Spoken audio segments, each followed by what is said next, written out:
Hello students, hope you all are doing well. So in this video we will discuss the exercise part given at the end of our first poem, Excuses, Excuses. So students, please turn with me to page number 19. And already we have discussed the question and answers in my previous video. So students, today we will discuss the word power Roman number 1. For each word, find from the box 3 other words that mean almost the same. तो यहाँ पे 5 words दिए गए हैं और उसके नीचे एक और दूसरा बॉक्स है जिसमें 15 वर्ड्स दिए गए हैं. You are going to find similar words. For example, अगर यहाँ पे फॉल्ट है तो हमें यहाँ नीचे बॉक्स से फॉल्ट से मिलता जुलता जिसका मीनिंग सिमिलर हो वो हमें बॉक्स से फाइंड करके यहाँ पे लिखना है. तो यहाँ पे बॉक्स में 15 वर्ड्स हैं. First of all you should understand all the 15 words. आपको सभी 15 वर्ड्स का मीनिंग समझना है. Then only you can write the answer. अगर आपको इसके मीनिंग्स पता नहीं है तो आप इसका आंसर नहीं लिख सकते हैं. So I would suggest you to first go through all the words, find the meanings, and then only you should write the answer for Roman number 1. So first of all we will see the questions. First में है यहाँ पे fault, second में dead, third question है excuse, fourth में है usually, and fifth question है serious. तो यहाँ पे ये 5 words दिए गए हैं. हमें similar words find करना है from the box given below. Now we will see what are the words given in the box. तो बॉक्स में हमारा सबसे पहला वर्ड है guilt, error, often, grave, defect, reason, lifeless, solemn, earnest, pretext, persist, pretence, ordinarily, deceased और last में है habitually. Now सबसे पहले हम लोग देखेंगे फॉल्ट. तो फॉल्ट वर्ड जो है जिसको हम कहते हैं मिस्टेक, गलती, उसके साथ यहाँ पे इस बॉक्स से what are the words that you can match it. कौन सा ऐसे वर्ड है जो आप इस बॉक्स से मैच कर सकते हैं. तो फर्स्ट में you can right guilt, second में आप लिख सकते हैं एरर एंड थर्ड में आप लिख सकते हैं defect. In the same way you are going to write for the second one. Second one है डेड, यानी कि जो भी चीज़ मर जाता है जिसमें कोई लाइफ नहीं होता है उसको हम कहते हैं dead. In first you can right lifeless and in second dash you can right perished and third dash में आप लिख सकते हैं डिसीज्ड. नाउ थर्ड वन हम देखते हैं एक्सक्यूज. एक्सक्यूज यानी होता है कुछ बहाना देना. तो फर्स्ट में आप लिख सकते हैं प्रीटेंस, सेकेंड में आप लिख सकते हैं रीज़न और थर्ड में लिख सकते हैं प्रीटेक्स्ट. फोर्थ क्वेश्चन हम देखते हैं क्या है यूजुअली, जिसको हम कहते हैं ना अक्सर. So you can write in the first dash habitually, in second dash you can write often and in third dash you can write ordinarily. Fifth question है सीरियस. सीरियस में हम फर्स्ट में क्या लिख सकते हैं ऑनेस्ट, सेकेंड में you can write grave and in third dash you can write solemn.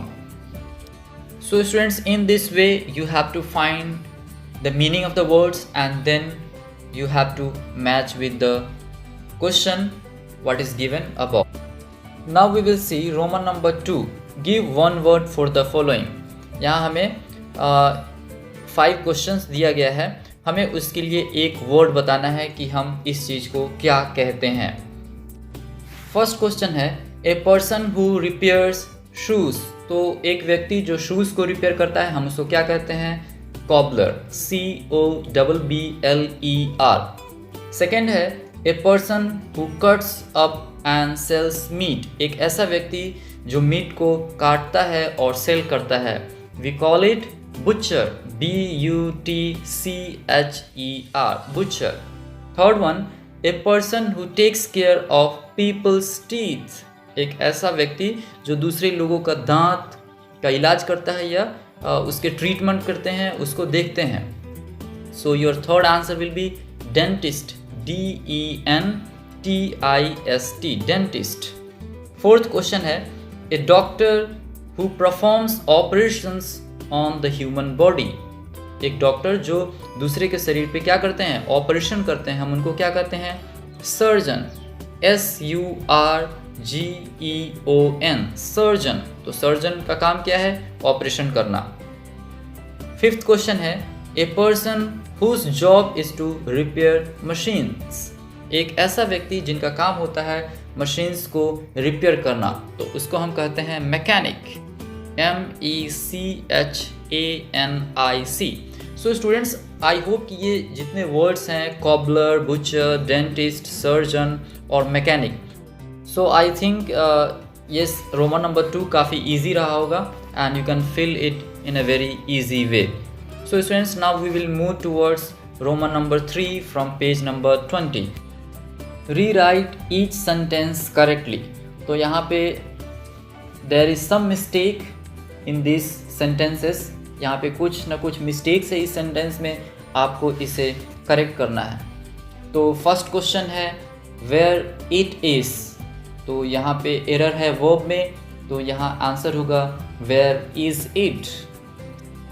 Second है what she did, तो इसका राइट आंसर होगा what did she do, what did she do।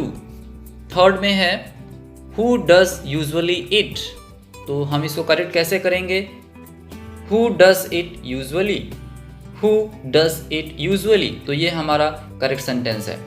Fourth में देखते हैं क्या है, whose fault it is then, तो इसको हम करेक्ट कैसे करेंगे, whose fault is it then, whose fault is it then, ये एक सही क्वेश्चन हुआ।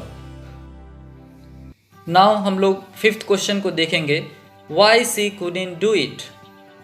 अभी हमें इसे करेक्ट करना है, तो हम करेक्ट करेंगे और लिखेंगे why couldn't she do it, why couldn't she do it। Sixth question है what it is doing at home, तो यहाँ पे एरर है, हमें इसे करेक्ट करना है और हम लिखेंगे what is it doing at home, what is it doing at home। Seventh question है what the excuse is this time, तो यहाँ पे हमें करेक्ट करना है, तो हम लिखेंगे what is the excuse this time, what is the excuse this time। Eighth question है how many grandmothers you have, so there is some mistake in this line, तो हम लिखेंगे how many grandmothers do you have, how many grandmothers do you have। so students, यहाँ पे हर sentence में कुछ ना कुछ एरर था, ग्रामेटिकल मिस्टेक्स थे, वर्ब्स में मिस्टेक थे, तो हमें उसे रेक्टिफाई करना था, करेक्ट करना था और एक प्रॉपर सेंटेंस बनाना था। सो स्टूडेंट्स, यहाँ पे हमारा फर्स्ट पोएम जिसका नाम था एक्सक्यूजेस फिनिश हो गया।